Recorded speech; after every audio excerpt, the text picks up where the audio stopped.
Doctor Dhirendra राय advocate Puri bar association. आज आमर महान राष्ट्रपति पुरी अच्छी आसंता काली बर्तमान अति विसर्जन करेंगे श्वेत गंगार। तो श्वेत गंगा जो परिष्कार कराऊँ तो संपत्ति जब से करा केते भल होता है राष्ट्रपति आसते कि शुभेच्छा। भारतर महामहिम राष्ट्रपति श्रीमती द्रौपदी मुर्मू आज ओडिशा माटीर झील सी पुरी की गस्त कर स्पिरिचुअल विजिट ये वास्तव ये जो जर्नीटा आम समस्त एक आनंदर मुहूर्त आम पुरीवासी उत्साहित होती महामहिम राष्ट्रपति जे सर्वोच्च कर्त्री देशर राष्ट्र मुख्य सी जिते विजिट होची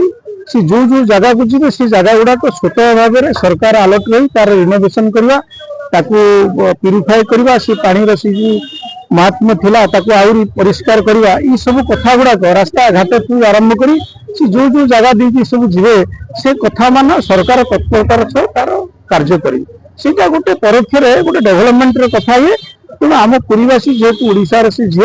आम पाक पुरी के महाप्रभु को दर्शन करेंगे एवं श्वेत गंगार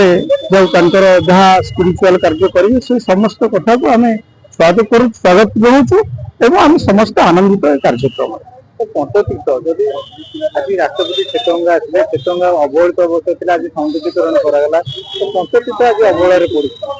तो आगू जब राष्ट्रपति पंचतीर्थ दर्शन करते निश्चित नहीं सी जो आप प्रश्न कले आम तो प्रार्थना करूँ आज श्वेत गंगा को आसवा कारण जो आज श्वेत गंगा रिनोवेशन होची तार पवित्रता और वृद्धि पाई तार कलेबर ठू आरंभ कर तार सौंदर्य वृद्धि पाई से भाव